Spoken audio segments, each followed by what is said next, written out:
It began with silence. Not the kind that feels empty, but the kind that wraps around you like armor. Clean mountain air, a breeze through the pines, the steady hum of nature uninterrupted by machines or voices. That was what I had come for. That was what I had promised Allison when we left our old life behind. After 20 years in federal law enforcement, chasing cartel runners, corrupt politicians, and men who smiled while laundering blood money, I wanted nothing more than quiet. No red tape, no sealed indictments, no vests, no sirens.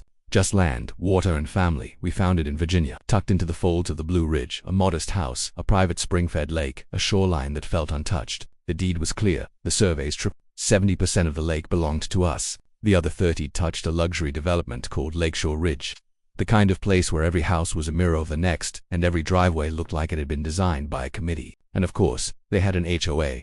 I knew their jurisdiction ended at my property line, and I had the documents to prove it. Property pins hammered deep, maps overlaid, every paper signed and filed at the county office. It wasn't paranoia. It was survival instinct. You don't spend decades around prosecutors without learning to guard yourself with paperwork.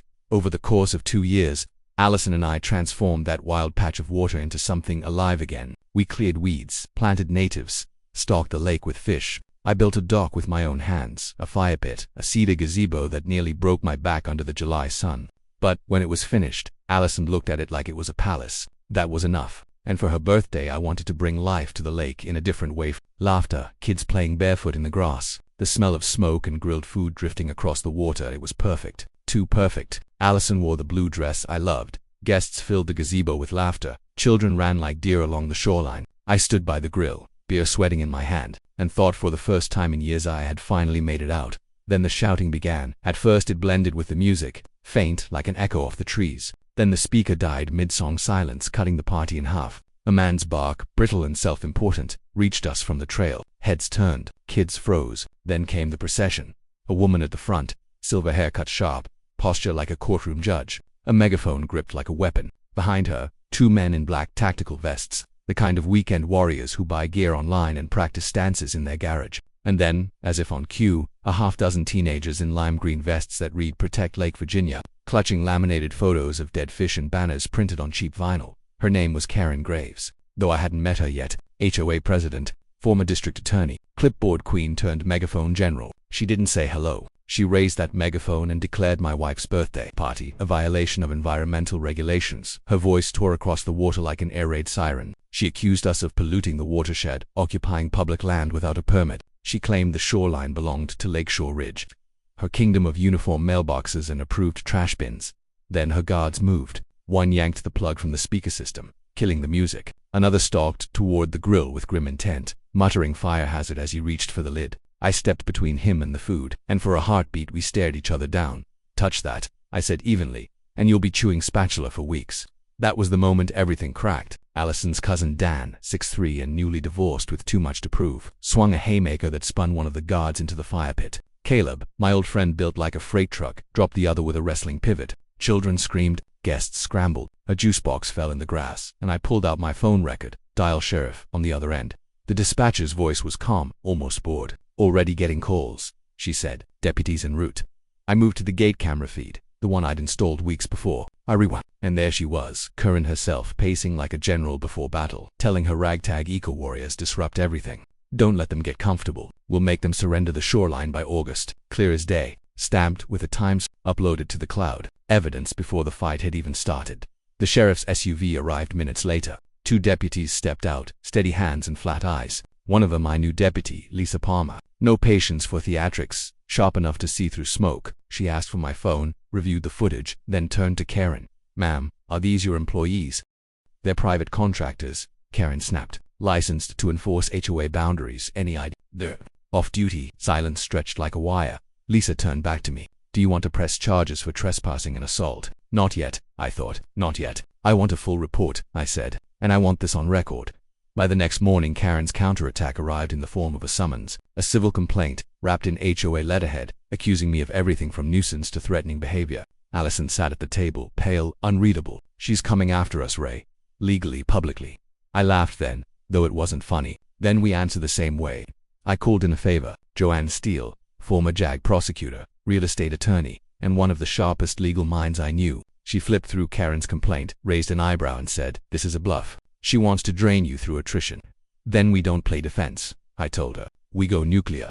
We gathered everything: deeds, certified surveys, shoreline control notices, conservation board approvals, every stamp, every date. But the jewel was the backup audio. I had rigged a lapel mic to the PA system. When Karen muttered off mic about establishing public use to force an easement, it caught her. That wasn't enforcement. That was fabrication. And still, she escalated. A blog article appeared accusing me of misconduct in my federal career, whispering about sealed investigations and forced retirement. Allison read it, her hands shaking as she poured out her tea. She's trying to erase you, she said. No, I told her. She just gave me the opening I needed.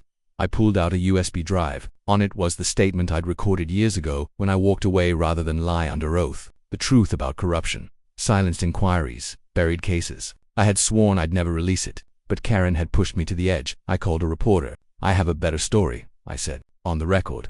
Then Joanne filed our counterclaim: 52 pages of trespass, defamation, fraud, and abuse of process. I sent the raw footage to every local news station. Not the clean edit, the chaos. Karen storming with a megaphone, kids in lime vests mumbling she just said yell stuff, guards pulling plugs, and Karen herself whispering about forced easement. The footage spread like wildfire. A local podcast picked it up, then a regional outlet, then TikTok. 1 million views.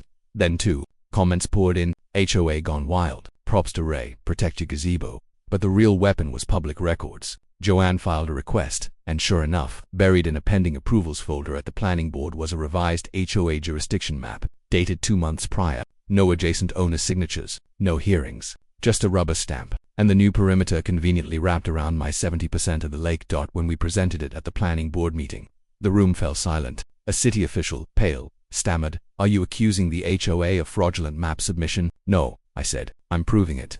The judge didn't hesitate. She froze the application, ordered an audit, and scheduled a hearing for zoning fraud. The day of court felt like stepping back into my old life, except this time the target was in front of me, not hidden behind classified files. Karen sat in navy, razor-sharp lawyer whispering at her side. Behind them, board members shifted uncomfortably. I had Joanne at my table, ice-cold, meticulous. Allison in the second row, clutching our filings like scripture. Karen's lawyer spun his story about community interest, public resources, and hostile landowners. But then Joanne stood. She presented deed after deed, survey after survey. Then the footage rolled, Karen on screen, muttering about establishing precedent. The judge stopped the video, looked directly at her. "Ms. Graves, is this your voice?" Karen opened her mouth, closed it, whispered yes. The room shifted, a tide breaking. Then Joanne produced the whistleblower emails, Karen coordinating to rush the fraudulent submission before review. Then the IP trace from the smear blogs, routed straight through her husband's law firm. The judge's ruling was sharp as glass. Karen's actions were willful violations of property rights, public trust, and personal reputation. She was remanded on forgery, trespass, and conspiracy. The HOA's actions were frozen. An independent audit ordered. But Karen didn't stop. Surveillance cars idled near our driveway. More articles popped up, cheap hit pieces. Allison locked the doors in daylight now. Even our beagle sat guard at the window. But the audit tore everything apart. Sham landscaping contracts, fake youth ambassador programs, dues funneled to relatives. The town hall that followed wasn't mine to fight. It was theirs. Over 100 residents showed up, furious. Fines for hedges, threats over ramps, driveways unrepaired, while dues paid for Karen's theatrics. The board tried to speak. The crowd drowned them out. By night's end, the board was suspended. The HOA dismantled. The judgment came weeks later. Karen convicted on 3 counts, sentenced but spared prison if she kept clean. The HOA ordered to pay $440,000 in damages. The county passed a new ordinance requiring all boundary changes to be filed with adjacent owners in independent review. They called it Ray's Rule. The legacy doesn't come from a courtroom. It comes from what you do after. I built something called Free Waters. What started as a website became a hotline, a network of attorneys, a shield for families bullied by their own HOAs. We've already helped dozens fight back, and more are coming. The lake is calm again. The gazebo stands. Allison has filled it with flowers and lanterns. On her next birthday, no one arrived with a megaphone. Only friends, laughter, and music drifting across the water halfway through. A little girl from down the road handed me a crayon drawing of the gazebo. At the top she'd written Ray's Rules. I laughed. "Does that mean I'm famous now?" She shook her head. "No, it means you're the boss of the lake." Close enough. And as the lanterns swayed in the evening wind, I thought of Karen in her Arlington condo, staring at a locked community pool. No lake, no shoreline, no power. Paperwork beats lies, every single time.